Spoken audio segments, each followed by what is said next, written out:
Okay, so I'm here with Nathan Kelly, who's recently signed to the PFL. He'll be making his PFL debut on the 13th of August. So we're just going to go through his career a bit. So, Nathan, would you like telling me what got you into MMA, when and why, basically? So yeah, when I was a young fella, I used to play football, and it was like just football on the brain, you know what I mean? But you know, I kind of wasn't really picked in the teams and stuff like that, you know what I mean? I was a hard worker on the pitch and shit, but just wasn't really picked, and I just decided like I wanted to try something new. And funny enough, while I was kind of on the end of my football and career, we'll say, I was saying career, I was only bleeding fucking 12, but as I was kind of on the exit and that, I was learning more about MMA. I was playing the UFC game, and I saw the ins and outs of the training. Because now when you had your creative fighter and all that jazz, and when you do your training, you can learn the moves and all. And I was just really intrigued by grappling, especially, you know what I mean? And I just thought, fucking, where's the closest gym? And one of my cousin's boyfriends actually used to train in the club, which was this gym's original gym. And I asked him about it. I was trying to get me mad to bite on it, because my mad didn't want me to join. Obviously, it's a fighting sport. I'm a little mammy's boy. She didn't want me to go in and get hurt and all that jazz. So once he basically told her it was safe, she let me do it. And from then, I remember my first session was actually a Muay Thai session. And it was mad because I actually wanted to do grappling more, so it was more grappling, but I even did the Thai session, and I was like, yeah, I'm in. I'm all in from day one. It was a Muay Thai session, and I am all in. This is what I'm doing for the rest of my life, and nothing's gonna deter me off. So from the age of 13, my first day, all in since then. You know what I mean? So look where it's at to get me now. You know what I mean? So from just a curious mind to this now, it's a good little track, you know what I mean? Yeah, it's a good trajectory. Obviously, so going from your first training session, talk me through your first amateur fight as well, because obviously I believe it was 2014 was your first amateur fight. Let me know, what was the feelings like coming into that fight, going to compete? Obviously, you loved the first training session, but going into a competitive side in it where, I know in sparring it's not going to be as physical, whereas two people are going to try to kill each other when you get in there. Tell us what the week was like leading up to that, and then actually getting into the cage for that first fight. So I was 17 when I had my first amateur fight. I think I was fighting a 23-year-old or something like that. So my coach was kind of hesitant. He wanted me to wait till I was 18, and I was training.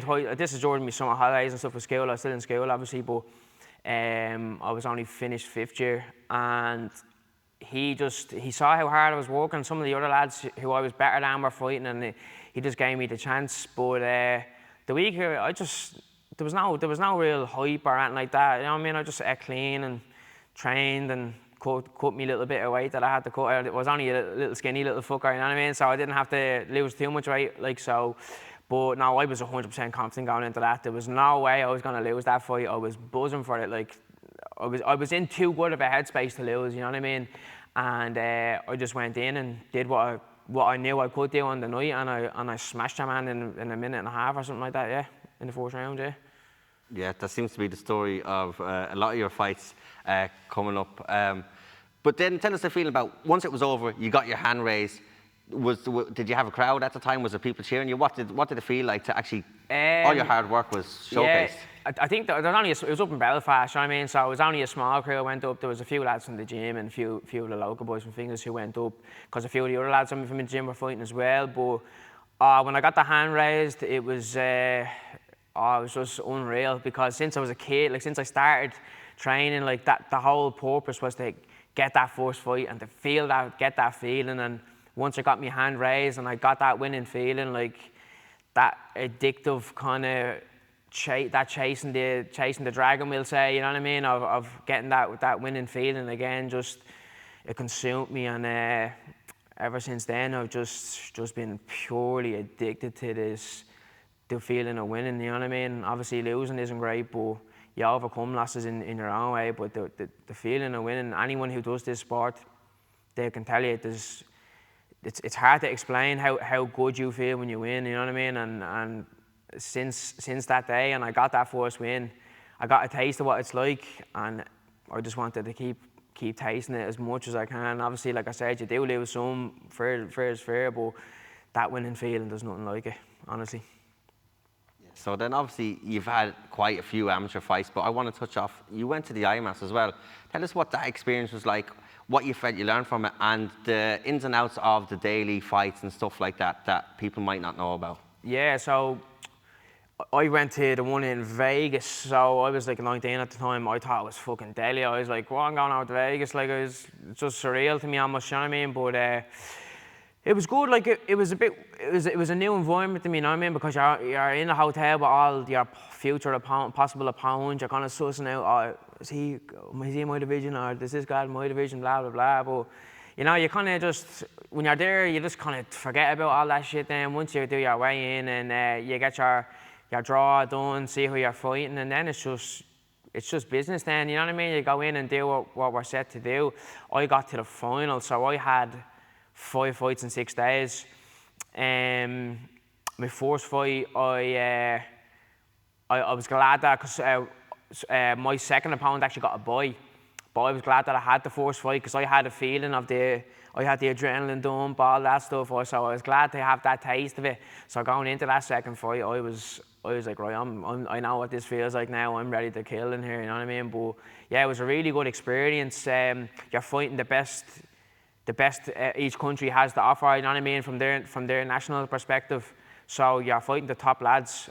So it's a really good challenge for yourself as a fighter to challenge yourself against the best from other countries as well. So I took pride in that I was representing Ireland for one, fighting the best of other countries, fighting their best fighters, and to get to the final as well was a really big achievement for me, you know what I mean? I kind of I don't know, not saying that I didn't believe myself going over, but you just don't know, like, who you're going to be facing or whatever, and then, now win by win by win by win, I'm in the final, and then it was like, right, I actually am legit. You know what I mean? I kind of always, not second guess, but you just don't know really how good you really are until you get these wins. And after, when I came home from Vegas, I was like, you know what, now you're one of the best fighters in the country, you know what I mean? So since then, I just kind of started bigging myself up a bit more and believing in myself 100%, you know what I mean?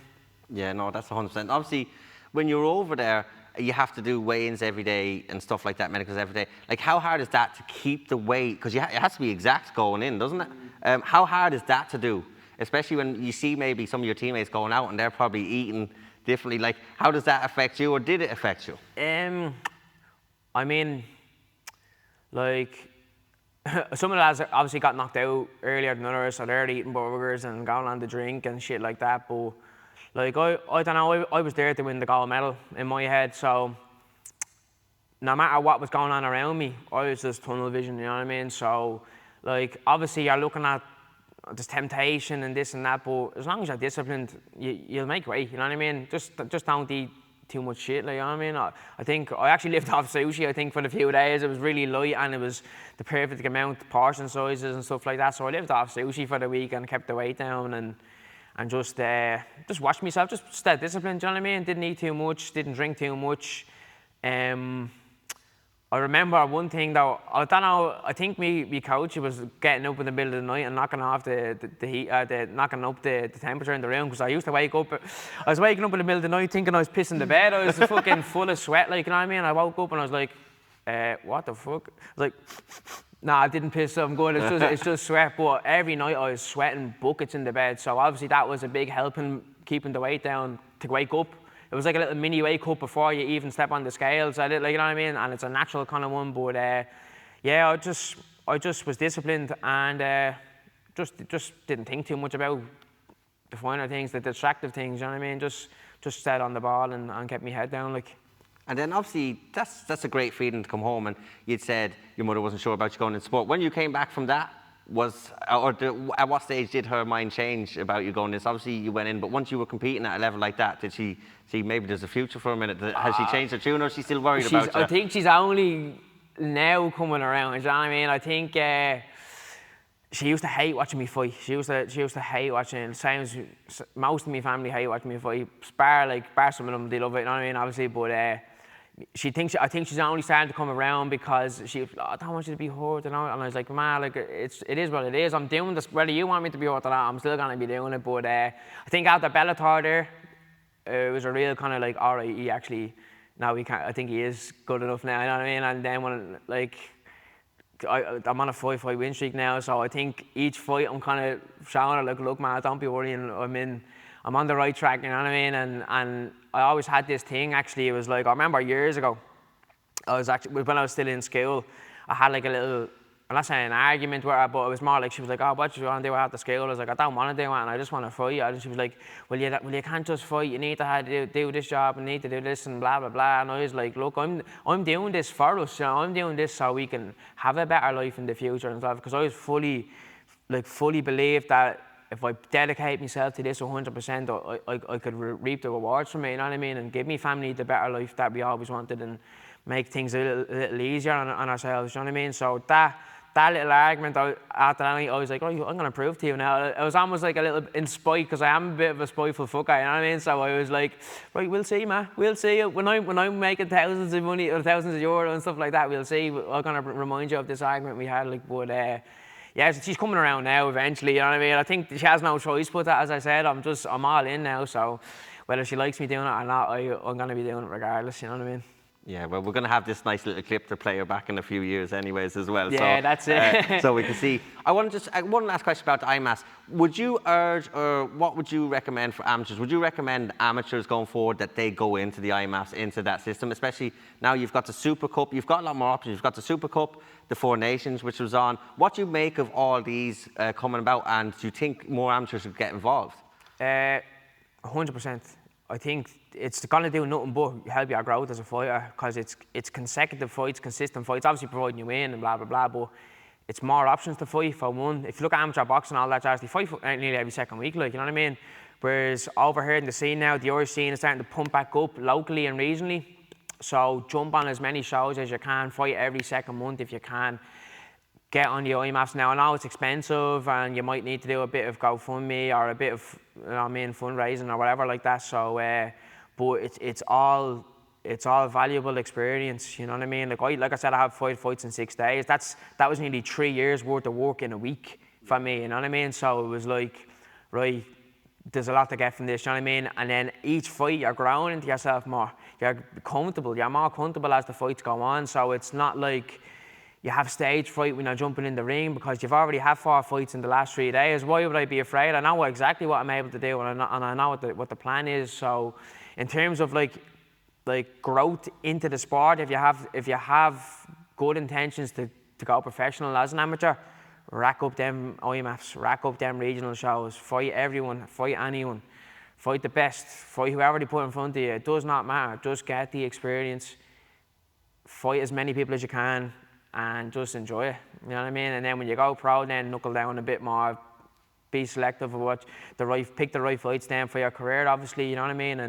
And don't throw yourself in too much deep water too early, you know what I mean? You kind of want to build yourself up in the right way, but for amateur, fuck wins, fuck losses, just get in and get the experience and just have fun with it, you know what I mean? They're the times when there's not as much pressure on, you know what I mean? It's when, as soon as you go pro, it's like, oh, look, we can't lose, it's all about winning, and win. Whereas an amateur, like, oh, fuck it, like, I'm back in 2 weeks' time, you know what I mean? Fighting the next lad. So gain your experience, have fun, and prepare yourself as best as you can for the pro game, you know what I mean? That's my advice. Yeah, no, because 100%, once you go pro, you're 0-0 again. All those losses, when people look into pro fighters, unless you do something within the regional scenes, you don't really look at the amateur records. Like, yeah. Most casuals won't look at the amateur records. So use those losses to your advantage to learn going forward. I think, speaking about your amateur career and obviously the scene in Ireland, what fight do you think from your amateur career you learned from the most, whether it was a win or a loss, or do you have a fight that you felt, I really need to change something here? Was there any ever that? Let me think. I'd say I fought Richie Smullen. Now he was much physically stronger than me. It was only like me 3rd or 4th fight amateur. He was a lot physically stronger, a lot more experienced, and you know, he smashed me, you know what I mean? And I was like, fuck, like, because I was walking in, I won a few fights, thought it was all that, you know what I mean? And he gave me a good smashing, so I was like, right, that's where I kind of need to be. That's the pressure I need to bring. That's the ruthlessness I need to bring into my fights, you know what I mean? So I learned from that. That was one of them. I fought Aaron Maguire. I had 3 lots of amateur, so Richie, Aaron Maguire, he took me down and had really good ground control. You know what I mean? Just smashed me on the ground for 3 rounds basically. So I learned a lot from that as well, in the sense of like, right, I need to adjust my work off my back. You know what I mean? So if I'm gonna fight these bigger, stronger lads, what's my game plan gonna be if I do get taken down? How active am I gonna be? All that jazz. And the one in the IMMAFs, like, I did have a torn rotator cuff fighting in that shot, so I knew I was already on a bit of a, like, I was a bit out of the fight before I started. But in there on the day, I think I was just I let him lead too much. You know what I mean? I didn't get my game going. So, and from that, I just learned to just be like a dog. You know what I mean? Even if I'm sore or whatever like that, get in their face, make it a fight. Don't let them push you around in the cage. You know what I mean? I almost let them push me around because I was almost defeated in my head before I went in. So from that, I learned to put on the brave face and just be a cunt, basically. You know what I mean? No matter what physical or mental state you're in, go in, put on your brave face and give them everything. You know what I mean? They're the main lessons I learned from my amateur career. Like. Yeah, no, 100%. And like I said, amateurs for learning. So like that, you took something away from every one of them. And I don't think amateurs should be not scared to lose. Obviously, you don't want to lose, but if it's a loss, don't take too hard. Use it as a learning experience for when you go pro, because that's when it really matters. So that's kind of, you fought a couple more times. You fought the likes of Kieran Clark, who's doing quite well in Bellator. You get to pro, okay, so you get to pro, you have your first fight, you lose your first 2. What was that feeling like, especially after having such a good amateur career, to lose your first 2 on the bounce? I know one was split, one was TKO, and then the next one was a split decision. Yeah.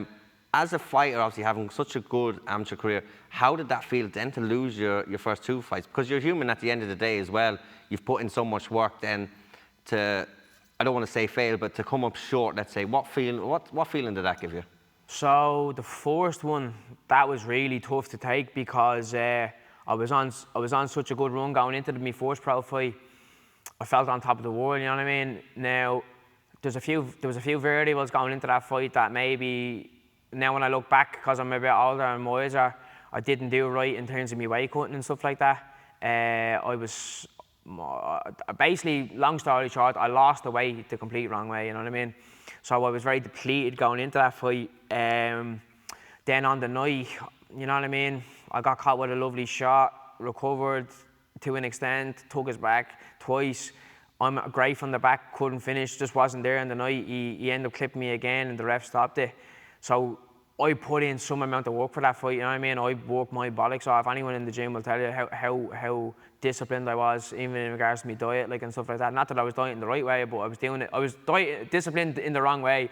I lost all the weight in the wrong way, but in a disciplined way, you know what I mean? But losing that was tough because I gave everything into it, you know what I mean? And that was a real taste of, fuck, like, I'm after giving everything into this, and I'm after coming up short like this. I felt embarrassed, you know what I mean? I felt like that was a fight 9 times out of 10 I should win, obviously, and that night I lost, but I felt embarrassed. I felt like I let myself down, my team down, because I wasn't a good reflection of what I was on the night. After that then, I kind of just, my mental health dipped a bit. I was sitting at home all the time. I was like going full Ben Stiller, eating the ice cream, eating the pizza, you know what I mean? I was like, made 61 kilos. I ballooned up to like fucking 76 kilos or something like that in the space of 2 weeks. It just was not healthy. And then I was in a bit of a rut for a good few months, and then it was like, right, I remember actually my mum and my sister were away on holidays, and in the week that they were away, I put on so much weight, and I was in the kitchen, and they came around, and I turned around and faced them, and the 2 of them just started pissing themselves laughing at me because of how fat I got. And then I was like, right, I actually need to change my ways here, you know what I mean? Because I couldn't take the stick of being called chubby, you know what I mean? So I was like, right, I need to get back on the track. So we ended up getting another fight lined up with Pavel then. I got back in for that. Lost by split decision, very close fight. I thought maybe I could have won it on the night. And because of what, maybe if it was unanimous and I got smashed, I would have been a bit more deflated. But because I was a gear here away of winning, I was like, right, I need to change something. So I'm nearly there. I'm nearly at that peak where I come in, so I need to change something. I moved up a weight class, ate way more food, because my training camps were all about weight cutting. It wasn't about training, it was about how I need to get this weight off. I need to lose this weight for this fight, blah, blah. And all my skill training was just, wasn't in my head. I didn't care about skills, I cared about running, I cared about cardio, I cared about losing weight.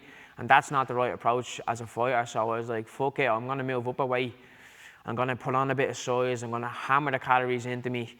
And since I moved up a weight, I'm 5-0, you know what I mean? So I'm 5-2 per se, but I like to, because I had a fresh start now, I like to class myself in an arrogant way of 5-0, because since I moved to featherweight, I'm on a 5-fight win streak, you know what I mean? I think the bantamweight cut was just too much for me, and it showed then in terms of my performances on the nights, you know what I mean? So since I moved up the weight class, I've been hammering the food into me, like I said, doing loads of strength training, feeling good, you know what I mean? Not worrying about me weight, because I'm always in and around weight cutting. Like, I'm always a week away from a fight, you know what I mean, with the shape I'm in. So I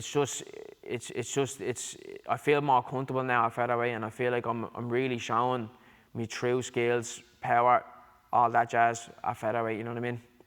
Yeah, no, 100%. So obviously you've gone on a run now. At the end of those 2 losses and then the start with the Mark Andrew one, there's a considerable gap. Obviously, you'd spoke to me previously about it was hard to get matched, but you also had a couple of issues with mental health, which was documented with Andy Stephen. Would you like to expand on the not being able to get matched, and then what happened to you then in your personal life, which took you away from the sport for so long? Yeah, so it was just very hard to get matched in Ireland for me at that time, and it was hard to get matched with a fight that was right for my career. You know what I mean? I was 1-2. We needed to go in the right step. You know what I mean? And we were trying to push for certain things, and I wasn't coming my way. And then I was kind of getting disheartened by that. And then, because I was getting disheartened, I was kind of like, fuck, I'll miss a night tonight. No, I'll miss another night. I can just make up for it next week. And all these excuses started coming out in terms of me training. And now, don't get me wrong, I was still training jiu-jitsu all the time in the time that I took the break from fighting, because my coach, Barry, at the time, he wanted to just focus on running the club jiu-jitsu, because we had very small MMA numbers. I was like the only MMA fighter, so it was frustrating from his perspective as well, which I respected. So I was like, fuck it, we'll build up the jiu-jitsu skills for the next while, and then maybe I'll go back to it. But in the time that I was building up the jiu-jitsu skills, like, even though I was still training, I still lacked discipline, you know what I mean? Like, I was going out with my friends more, eating shit food, you know, takeaways, then I got out drinking, got out partying, just doing things that were just never gonna get me to where I wanted to be, you know what I mean? And then I think because I had these high standards for myself as a fighter and just as a human being, the more I saw myself going in the wrong direction, the more I started to eat at myself, you know what I mean? And I'm really hard on myself as it is. So when I'm doing the right things, I'm hard on myself, you know what I mean? So when I was doing the wrong things, I was even harder on myself then again, you know what I mean? So I was really knocking my confidence down. How do I used to speak to myself, you know what I mean? I used to self-analyze myself in the wrong way, and I really used to defeat myself more than anyone else would defeat me. And then COVID ended up coming along then. Obviously it affected everyone, you know what I mean? It was a big change. I was sitting at home then, you know, I was still working at the time, so I was all the stress of working during the pandemic, and then you're coming home and you can't deal, and I can't even go to shop, you know what I mean? Or you can't see your mates, or all this stuff, because everyone's afraid of catching a virus. And I got very isolated, and I started drinking at home, fucking, you know, acting out, doing things I shouldn't have been doing. And over time, I was just going downhill mentally. It started to wear on me day by day, and one night I remember I was just sitting at home and I was saying, what the fuck, where am I going here? I don't think I'm going in the right direction. I was like, what's the even point of me being on this planet if I'm just going to keep feeling like this, you know what I mean? And I just did not see any way out of this hole I was in at the time. And I I was just like, I actually was sitting there crying in my room. I was just sitting there, my man all downstairs, and thinking I'm just up playing the PlayStation. I was just sitting there crying to myself, saying, what the fuck am I doing here? I just did not see any hope for myself, you know what I mean? And had me little cry, and then suddenly, I don't know what it was, just something switched in my head then. I was because I never really cried per se, you know what I mean? I always put on the brave face, and the fact that I actually had a little cry to myself, it was like a real eye opener. I was like, nah, you're not good here. You know what I mean? Like, this is not good. And luckily for me, like, I know the whole Paddy Pimble thing, he's talking there the other night about his friend committing suicide. Luckily for me, when I had that thought, I was like, I actually scared myself, because I was like, why? I should not be thinking this way. I'm fucking 23 or whatever age I was. I was like, I'm 22, 23. I should not be having these thoughts this young. Like, why is this? Why am I in this situation? Why do I keep making these wrong decisions? Why do I keep doing the things wrong? Like, and it was because I just felt like I had no purpose in life, you know what I mean? And I felt like I wasn't me unless I was fighting MMA, you know what I mean? I felt like I was like, what's the point of me being here if I'm not the person who I always wanted to be, which was this MMA fighter. I always wanted to be a role model for people to look at me, and because when I was younger, I used to always see all the lads doing well for themselves. Like, I want to be like them, I want to be like them, and then suddenly I'm the complete opposite of that person. And if anything, I was turned into a person who you look at and you say, don't be like them. That's what you don't want to be like. You know what I mean? They're going in the wrong direction. They're doing all these things wrong. That's who you don't want to be like. And I have young nieces and a nephew, and now a young sister and all that jazz. And I just, you know, the more I saw myself going out of the light that I wanted to be in, I was just kicking myself. So thankfully, that night when I did have that thought, I was like, fuck, right now, something needs to change here. And from that day, I made the 100% commitment to myself to work on myself. So I was like, Nate, if we're going to do this, like, these are the conversations I was like, we're going to do this, we have to be on the ball. We need to stop. We need to get the diet right. We need to get discipline. We need to get routine. We need to cut out the drink and the party and all this shit that's not relevant to my goals. I'm not relevant to where I want to be. I'm not relevant to anything that's going to get me to where I want to be. I had to, like, day by day, block all that shit out and work on myself, build back up my confidence, believe in myself, believe that the bad days weren't going to last as long as I felt like they were never going to end, the fucking bad days. That's how much they went on, you know what I mean? So gradually, day by day, I got there. There was less bad days, still some bad days. Then you have a good day, and you're saying, "Yeah, look, this is a good day. I want to keep feeling this again." Then you might have a bad day straight after, but like, fuck it. If I had one good day out of the week, let's try and make it 2. Let's try and make it 3, and then gradually build on it. And then slowly you start to see yourself. You have little wins. You start feeling better in yourself. You might start, like, for me, I tried to, like, help around the house and come out of my room and have the little small wins throughout the day that would slowly build up my confidence. Like, I'm doing the right things. I just need to keep doing these right things. And then one day I was just sitting at home and I was like, fuck, I want to go back MMA training. I was like, that's what I think I need to do. I need to be, if I want to achieve what I always wanted to achieve, I need to be back MMA training. And one day I was sitting at home, frustrated as fuck. Obviously, it's COVID, can't do anything, no training going on.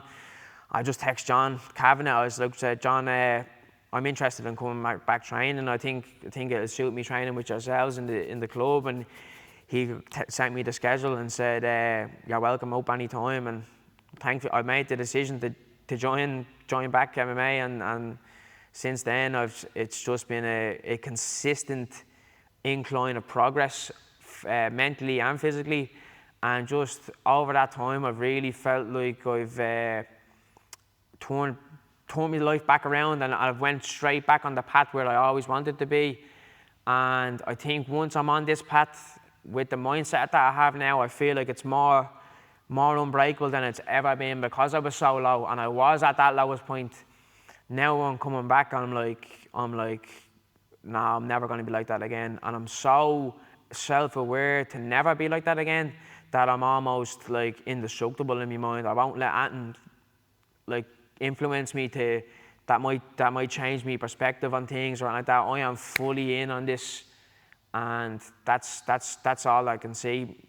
All I can see in my future now is just training, fighting. There's distractions. There's nothing there to deter me off this path. So once I'm like this, I'm really good. Like.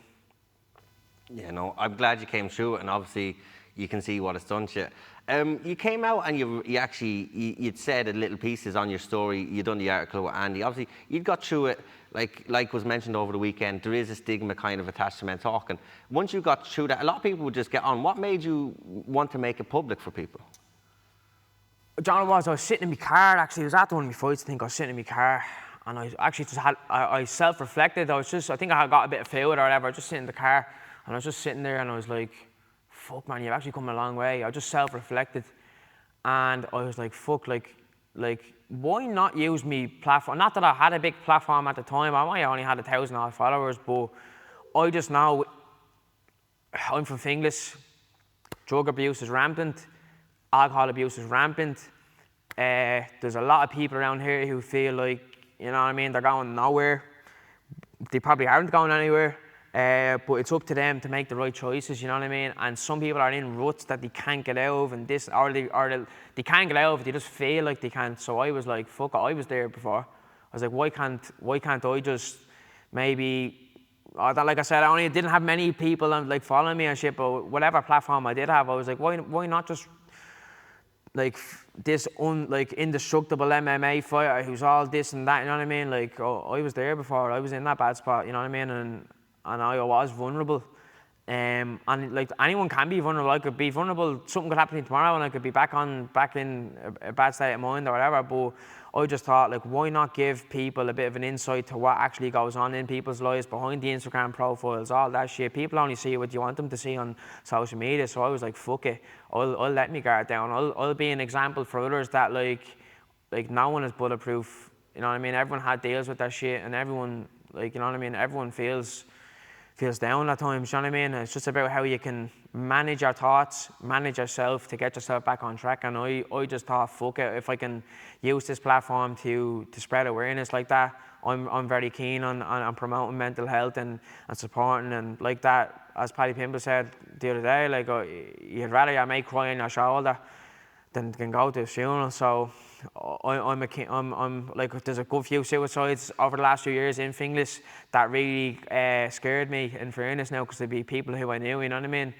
friends, like. So I was like, since that has really opened my eyes, and I'm kind of more of an advocate for fucking speaking out, and, you know what I mean, stop trying to be a macho man. Like, I'd rather, like that, like I said, like, just have a little cry with your mates, or, you know what I mean, or just say, look, fucking, I'm not feeling great today. I'm like, or just reach out in any way you can, because, like I said, like, it's not nice to be in situations where you're going to your mate's funeral when you feel like just one or two conversations a week over the course of a few months could have put them back on the right path and got them believing in themselves again, or got them just seeing life in a different light, you know what I mean? So I will promote it continuously going forward in my career as much as I can, and just be like a little pioneer for men's mental health. And I've done charity runs, I've done all that stuff for this, so I'll still continue to do all that stuff, and I just want to be a real advocate to say, like, I've been there in these bad mental states. It's not easy to get out of them. It does take a bit of work, and it takes a bit of self-belief, and it takes a bit of, like I said, it takes them bad days to have the good days. So I just want to show that, look, if I can do it, anyone else can, because of where I felt, how I felt at the time I was feeling that way. Like, you would have never thought that I'd be where I am now, you know what I mean? Like 3-4 years later. So I'm the perfect person to promote that it can be done, you know what I mean, based off how I felt. So why not promote it and give people a bit of an insight to me, so they know where I'm coming from as well, and they know a bit about me. But, like, I'm not one to act like I'm someone I'm not, you know what I mean? I'm just a normal human being. Like, I go home and have me dinner, go to bed, wake up. I'm just a normal person. Like, I'm not trying to put on this hard man front or anything like that. My emotions are as everyone else's, you know what I mean? I'm sad some days I'm good, but I just want to show that, like, we're all like this. You don't need to put on that front, and just give people a bit more of an insight to how to get out of the situations they're in and try to get themselves back on track. You know what I mean? It's not as easy. It's easier said than done. But if more people can say, give their experiences, maybe more people say, do you know what? I can get out of this bad situation, or I can get out of this rut that I'm in, and they'll probably be more inclined to believe in themselves to get themselves back on track again. You know what I mean? Yeah, no, 100%. And you're right to speak out about it. Like I said, you're not indestructible. You're human like everyone else. At the end of the day, you have the same emotions. And sometimes with the nature of the business you're in, your emotions might get higher and lower because of what's at stake. But like that, if anyone ever does feel like that, talk to a friend. People have to remember as well, bad days are only 24 hours, whereas you still have a lifetime ahead of you. So if anyone ever needs to talk, I think we'll put links to different places underneath this video. As you say, it's a bad day, not a bad life. You know what I mean? Exactly. So, like, since obviously that's happened, you've come back, you've been with John. What's it like being with John Kavanagh? You've got Kiefer, Brian, Sinead, obviously Connor. You've got so many killers in that gym. What's it like training with them day by day?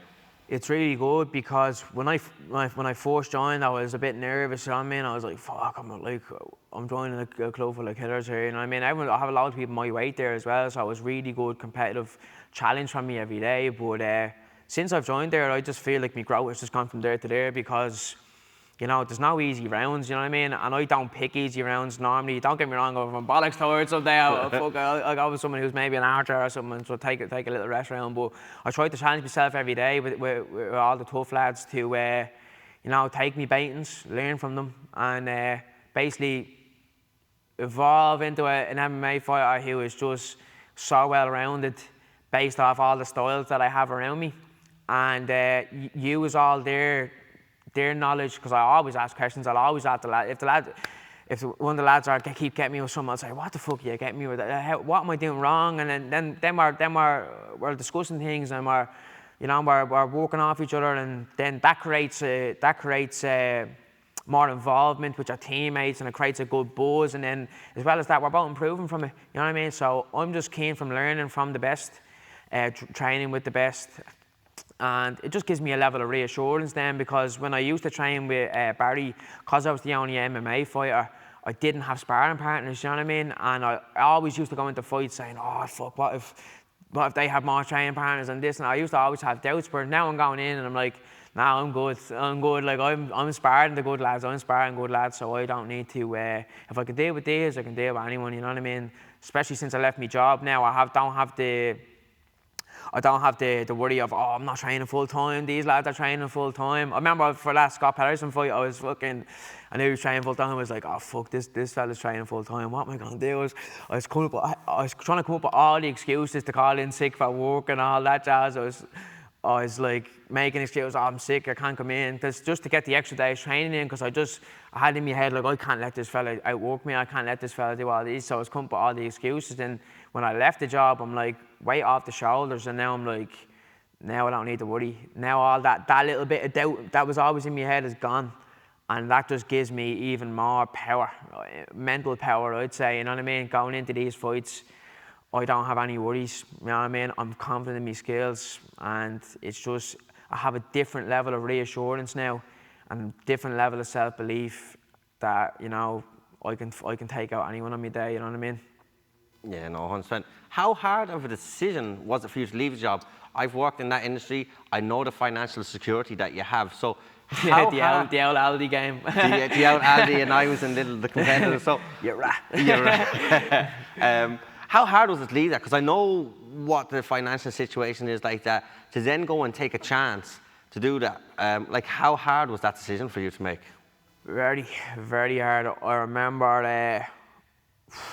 Jesus, I was actually talking to people. It was like it's about going from the known to the unknown. You know what I mean? You're comfortable in your job. You have a steady wage coming in every month. You know what I mean? Always have money pumping into the bank account. To suddenly, if I jump out of this job, I'm not gonna have that. What can I not spend my money on? What way do I have to change my life? What way do I have to do all these things? And I had all these doubts going through my head. I remember I was sitting at home. Literally, I'd be sitting on the bed like that, rocking back and forth. Like, what am I gonna? How do I do this? What do I do? Blah blah blah.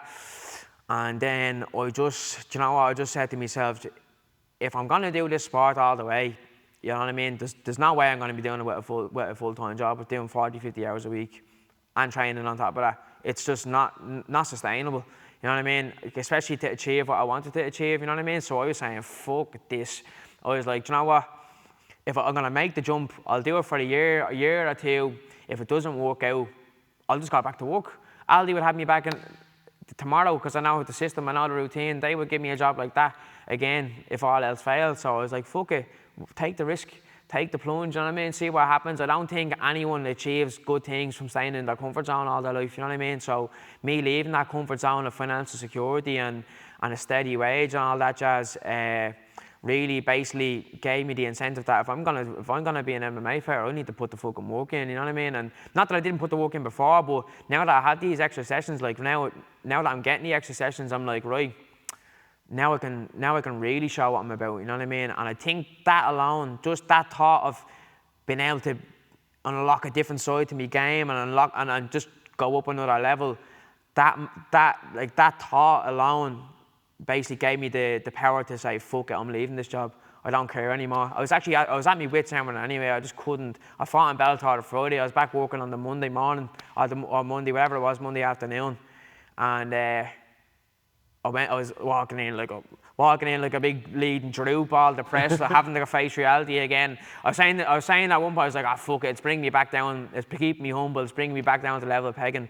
But I didn't want to be back down to level pegging so soon. I was like, give me a fucking week or whatever maybe, and then I'll come back down. But my manager was talking to me, oh, we might stick you on a week of overnights at Easter, blah blah blah, and I was literally, she was just talking to me, and I was like, do you know what, fuck this. I was like, no, I'm gone. Went bleeding AWOL for a few weeks now, in fairness. I shafted them a bit, but it was just out of anxiety. I was like, fuck, like, I was just, because I knew I had to make this decision that I was so afraid to make, that I just, instead of me dealing with the problem and saying, look, I'm going to leave, I just turned off the phone, wouldn't turn up to work. I was telling me ma I was going to work, I was telling me dad I was going to work, and I was bouncing from different houses and just making up all these lies just so I wouldn't get like shunned by me ma and me dad and shit like that, you know what I mean? Because at the end of the day, like, you have a good job, what the fuck are you doing, you know what I mean? And when you're from a working class area like I am, you're mad to leave jobs like that because it's just expected everything to be working, you know what I mean? So when I got up the balls to eventually leave, the weight that came off my shoulders, I was like, right now I'm all in, so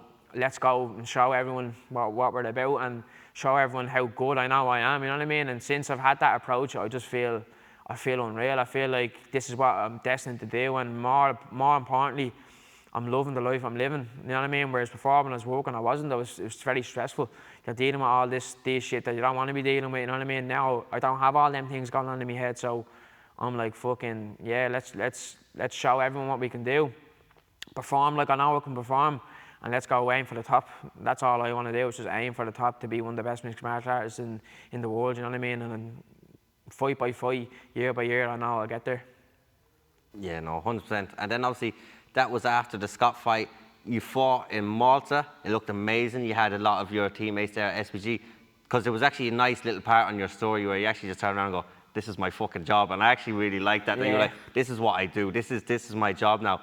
Tell us about that experience. The arena looked amazing. Tell us about the experience getting there and how everything felt. Oh, stop, man! It was deadly. I can't even explain. That was my first taste of the pro life, full-time life. You know what I mean? I trained twice a day, nearly 3 times a day, leading up to it. Had so much confidence going in. We arrived there. You're coming to a nice hotel in a nice area. You open the window, see the nice marina and all this shit. I was even sending a voice note to my mates. I was like, lads, you want to check out this hotel? And even like my cousin was like, you could really hear the excitement in your voice just from speaking. You know what I mean? He's like, yeah, he's on a good buzz. You know what I mean? So I was just literally, I just felt on top of the world. I felt like, I'll take a quote out of the other guys, like a Viagra pill with a face. It's literally the only way I can explain it. I felt literally, this is what I'm made to do. This is what I've always wanted to do. So now when I got that taste of it, I was like, long may this last, because I don't want to give this up ever. You know what I mean? I was just roped in from that day. As soon as you touched base in Malta, I was like, yeah, this is me. I'm settled here now. I don't want to do anything else. Like, not that I wanted to do anything else anyway, but this is like confirmation that I'm made to do this. And just how good the feeling was, and obviously being with your team, like that gang mentality, it was surreal. Honestly, I can't explain it. Good venue to fight in. solid win, minute and a half, didn't take any punches to the head, went in and blitzed them, you know what I mean? Like I know I can do, and I have previously done. So now I was like, right, let's keep doing it, you know what I mean? Let's keep taking these fights that are meant to be tough on paper, you know what I mean? Like he was 8-1, and I made him look like a bleeding 0-0, you know what I mean? In my head, I just dismantled him, you know what I mean? So I just want to keep doing that, keep showing that I can perform at that level consistently, and just really show how much of a force I am, you know what I mean? Yeah, no, it's very good. And then obviously off the back of that, you've now signed with the PFL. I don't know if you're at liberty to talk. I'm not going to ask you about money, don't worry. About what the contract is you have, how many fights you have, and how did it come about, and how do you feel about going on that stage? Yeah, so it just came about after the fight. I was asked did I want to go on it, and I was saying, fuck it, go on, may as well. Like, so we got the contract sent out. It was a multi-fight agreement, so basically I'm signed with them till 2024. I think I get a minimum of 5 fights, so I hear. So this fight here is a qualifier to get into the tournament then. So providing I win this one, I'm into that tournament. So I'll be guaranteed to be fighting consistently, you know what I mean? So that alone is a bonus for me, because I don't want to be I don't want to be waiting like half a year or two, like nearly a year to year fighting. It's not my style. I prefer to be active, constantly training for the goal. So now that I'm gonna have consistent goals or consistent targets to aim for, that just makes me feel like I have job satisfaction, you know what I mean? So I was like, fuck it, let's do it.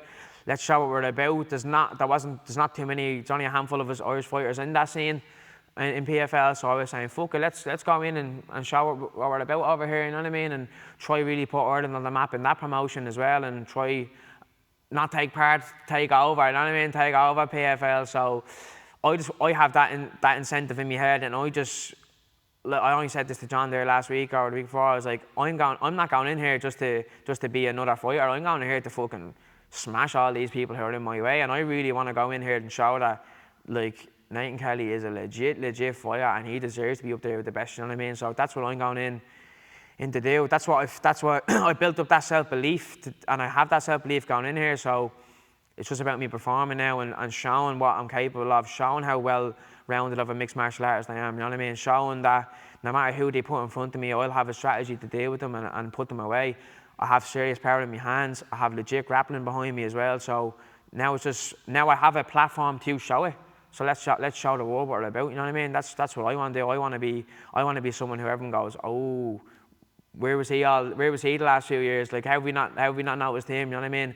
I want to go in and gain attention and really, get people drawn into me and show how good of a fighter I am, and show that my style is exciting, because I'm hunting for finishes. I'm not there just to get the win. I'm there to finish people, and I'm there to pull people away. So I'm glad now that I have a platform to do that, and they seem to do really well with the promotional side of things. So I think this is really going to help me build up my profile and get the respect that I know I deserve. Yeah, no, I can't wait to see. Obviously, there's you, Will, and John Mitchell, I think, has Slater signed, and it's good for us to see. Hopefully, when it comes around, we'll be able to get the links out for people to watch and support the Irish fighters. It shows how far Irish MMA has come, and I think the generation coming in behind you as well, like, what you make of the advancements in, like, right now, like when you said you were fighting, it was hard to get matched. There seems to be promotions and shows popping up.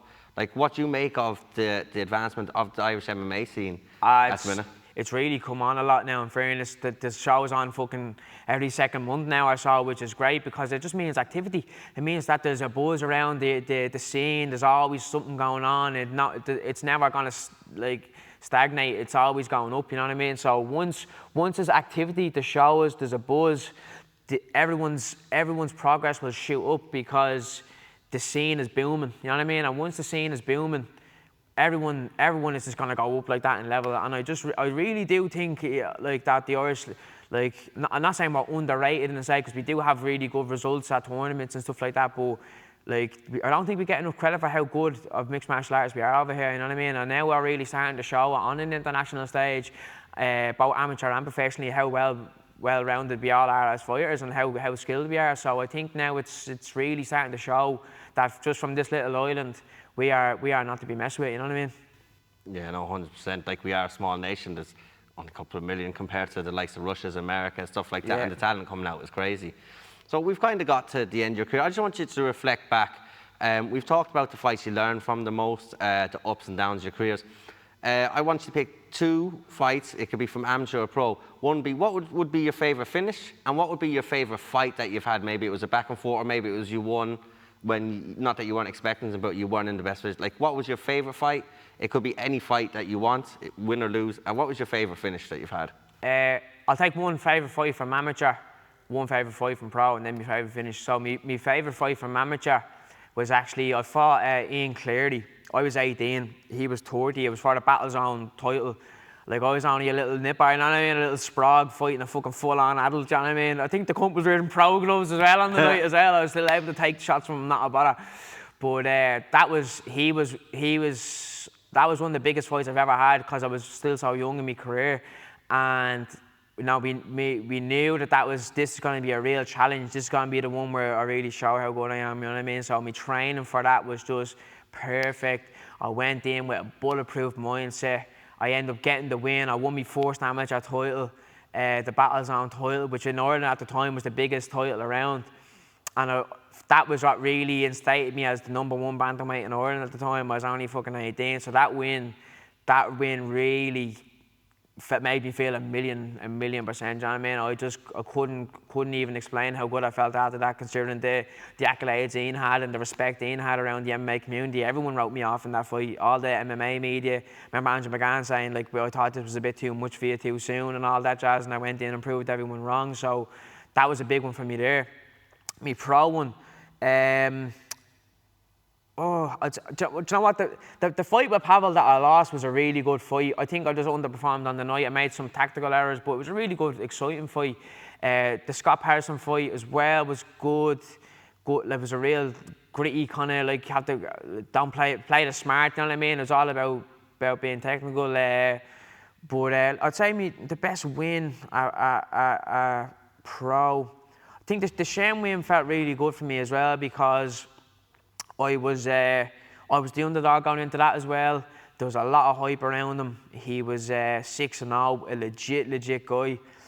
And, you know, I went in and did what I needed to do on the night. So I think I earned a lot more respect from people after that. And they were like, fuck, man, this kid is legit, you know what I mean? You're putting away a lad like that in the first round. You know what I mean? You had to be legit, you know what I mean? Because how good Shem is. Like, so that was one of me best wins. I still think the 9-second knockout against Roger Lopez. So just because it was fucking 9 seconds, you know what I mean? You're not gonna. That's one for the highlight reel on the night. You know what I mean? It was nice to get the 9-second finish. That's something I'll always remember. So I'd say that was my favourite finish in terms of just the 9 second. You know what I mean? Like, Yeah. it's one of them ones. Like, Is that a record, by the way? I don't know. I don't know. I never looked too much into it, but it's still fucking 9 seconds, so it's not too shabby, you know what I mean? I got in and got out, didn't take too much damage, and on to the next one again, you know what I mean? So I'd say that would probably be my favourite finish from pro, yeah. Just because it was 9 seconds and I've been a bit arrogant towards it, you know what I mean? Like, I have power to put you away in 9 seconds. I'm able to do it, you know what I mean? Just don't let me land them shots and you won't get put away, you know what I mean? So I think I can really prove in that 9 second win that, you know, I can put you away early with the power that I bring in my hands, you know what I mean? Yeah, no, because obviously you were well renowned for your ground game. I want to get this right, obviously that's why I left a gap in between. You're black belt, yeah? Were you the youngest ever black belt to receive? Yeah, actually. Lydia Foley, she mentioned this to me. It was between either me or Paddy Wixon at the time. I'm gonna go ahead and say it was me. But yeah, I think I was. But like, this is the thing. Like, that's a really good accolade to have. You know what I mean? On paper, it shows how legit I am. But like, I'm a black belt, fair enough. I'll go train in the morning. I'll get smashed by a fucking brown belt or whatever. You know what I mean?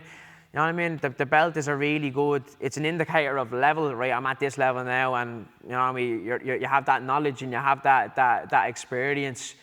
But like, on your day, you can still be smashed by the DX guy. You know what I mean? It just depends on how disciplined you are, how on the ball you keep on your game. Like, it's about the whole thing of, right, I got my black belt, I'm done. You know what I mean? I don't have that approach. I kind of wanted, right, I have my black belt, that actually gave me the incentive to come back to MMA actually, because when I got my black belt, I was only training jiu-jitsu, and then I was like, fuck it, I'm after getting this black belt now, let's go in and show these motherfuckers in MMA what I'm about, you know what I mean? And then suddenly I go back and start knocking people out, you know what I mean? So it's funny how it works, like, but the black belt is a really good confidence booster, I'll say, you know what I mean? To give me the assurance of I'm at this level, let's take it up another level again, you know what I mean? So I got a lot of motivation and drive from it to get me back into the MMA game, and now I put a lot of work in with me striking since then, and I'm getting the finishes to show for it, you know what I mean? So it was a really good incentive to get me back into the swing of things, basically. Yeah, no, 100%. I wasn't sure about that. That's one thing I researched, but I couldn't find it on paper. I'd heard it here and there from Yeah, it's just commentary. hearsay, you know what I mean? So we're going to go with you until we're told otherwise. I'm sure when the clip comes out, people will tell us otherwise. It's just one or two more questions, because we've gone through your career. It's a really exciting career. I can't wait to follow the rest of it. When it's all said and done, as a fighter or as a person, what do you want to be? If you could pick a word or a phrase or something to be remembered by, like through your career or whatever, what would it want to be? What would be a word or a phrase you'd want to be remembered by? I don't know, man. I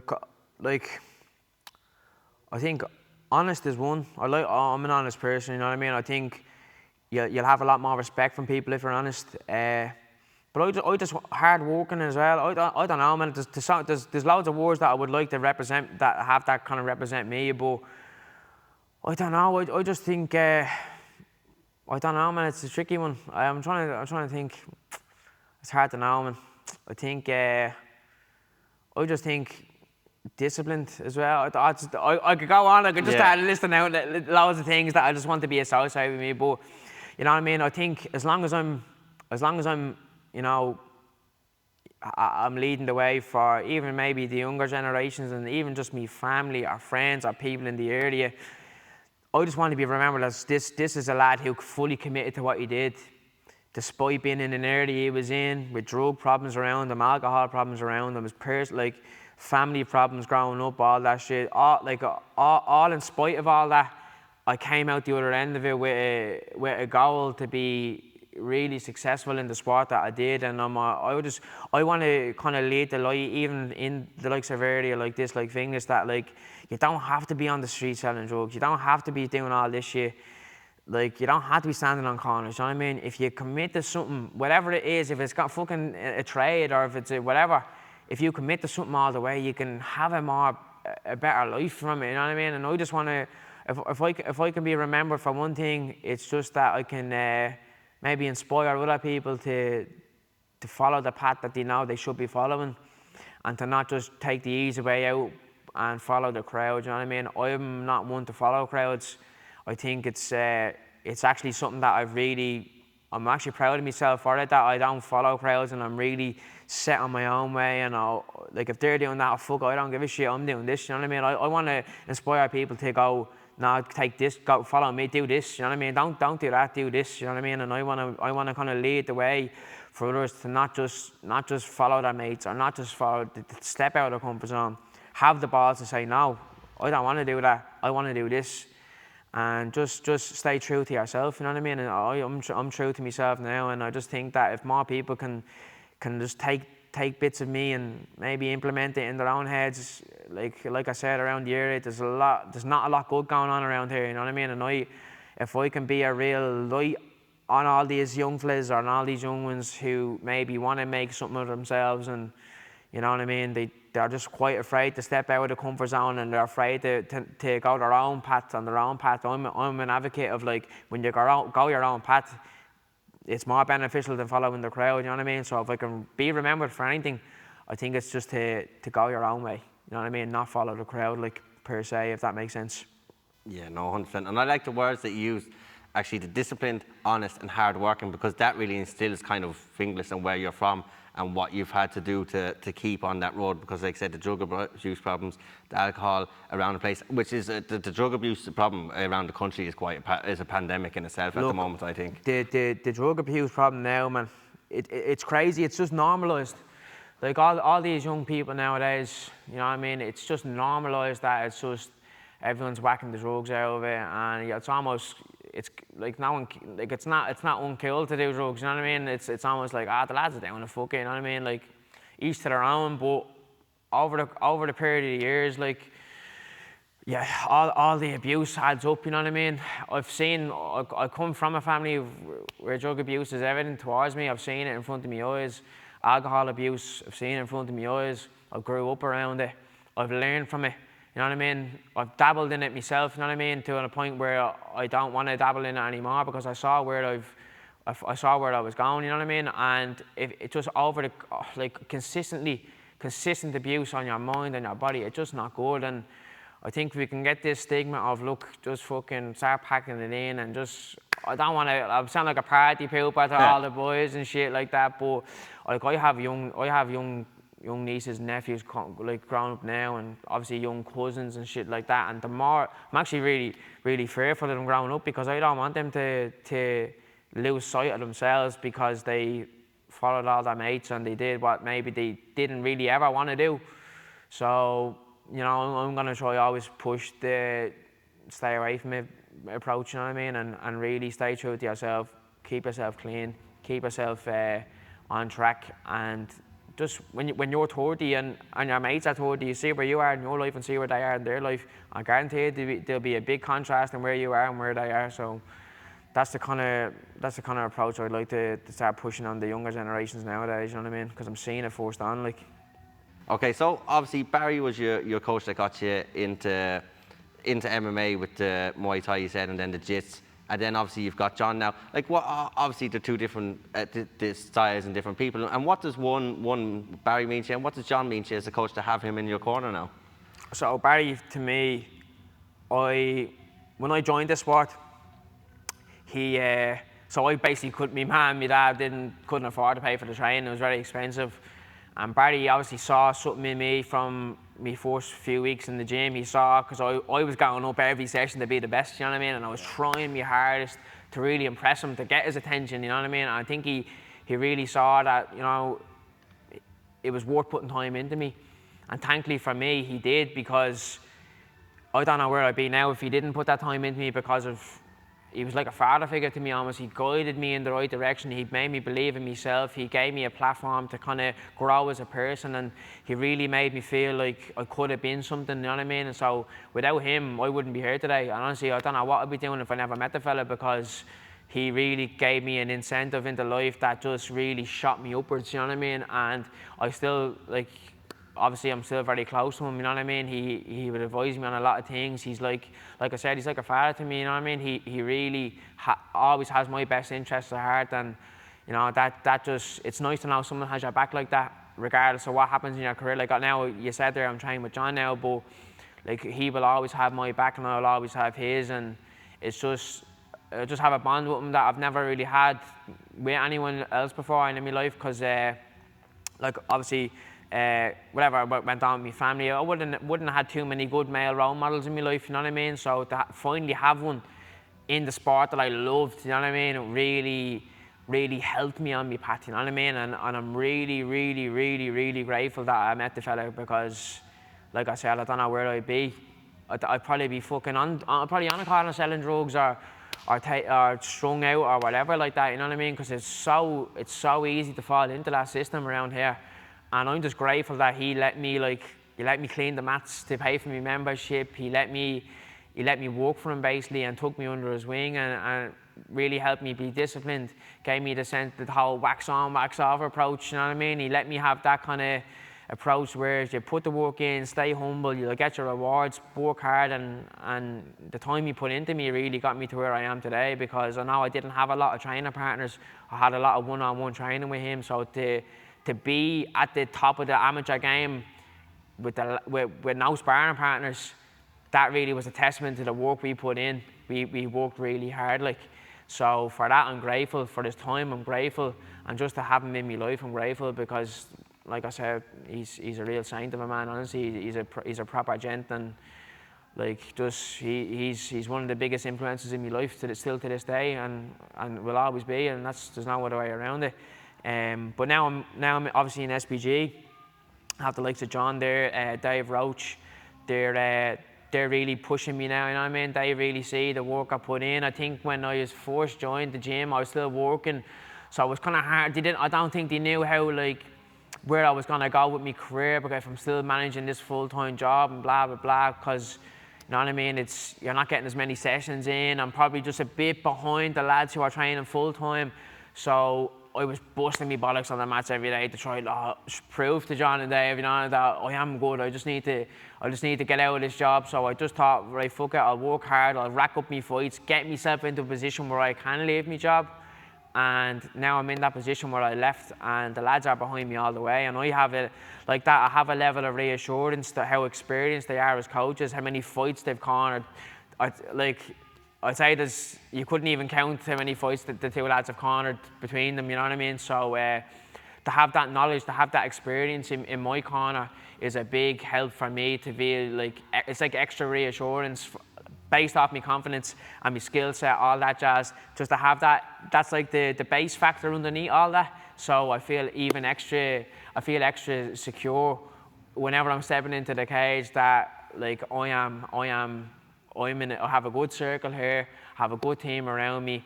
They believe in me, I believe in them. Like I just have this thing. I'm 100% in anyway. So if you are 100% in with me, I'm 100% in with you. So we have that kind of, we've gelled in that way now. The lads are giving me a lot of time. They really believe that I can be good.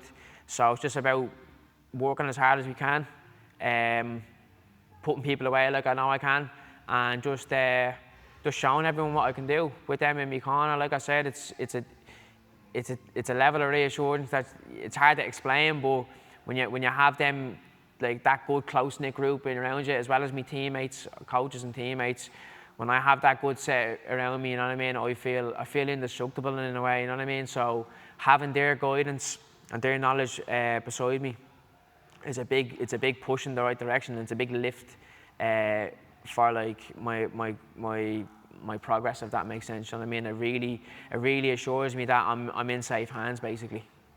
Yeah, no, I completely understand. And obviously, like you said, how many fights they've cornered. Obviously, you've had so many amateur fights, you've had a good few pro fights now as well. There's very few positions that you probably haven't been in, but if there's a position you haven't been in, you know John's there, Dave's there, and you know the instructions are going to come, and you follow the instructions, and then you implement, and it's there.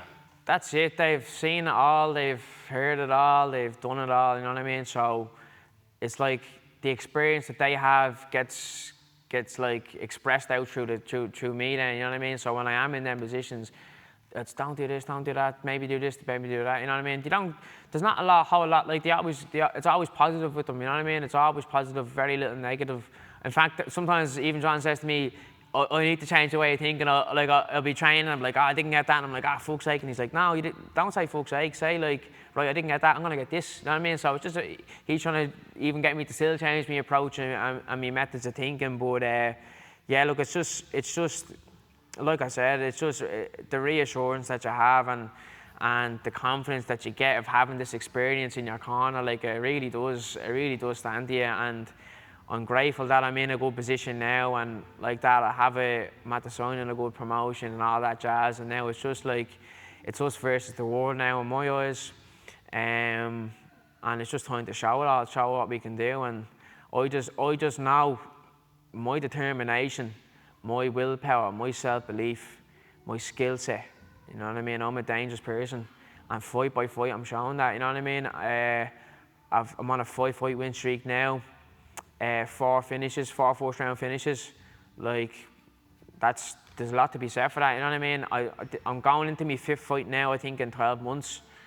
The activity, like that's bar maybe the amateur scene and the IMMAFs, it's very unheard of a pro around this scene. So I'm really putting in the work, and you know what I mean, the lads are aware of that. So I think now the opportunities the good opportunities are coming my way because of all the work that I've put in. So now it's really, my life is really starting to fall into place now. You know what I mean? So, but like I said, my life is falling into place. I have the right people around me. I have the right mindset. I have very little distractions. So in my head, that mix, I'm only going to the top. I literally don't see it any other way. Some people might say it's you know what I mean, I don't know, like arrogant in a way or whatever like that, but I don't see it as that, or naive or whatever. I'm fully in on this, and I know what my potential is once I commit myself to something fully. So, like I said, good team around me, good coaches around me, solid mindset.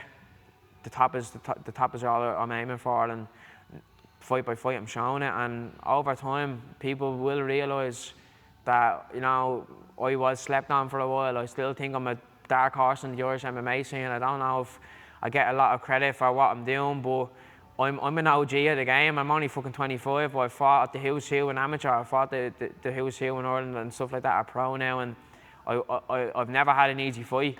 I've always took the hard fights. I've always challenged myself.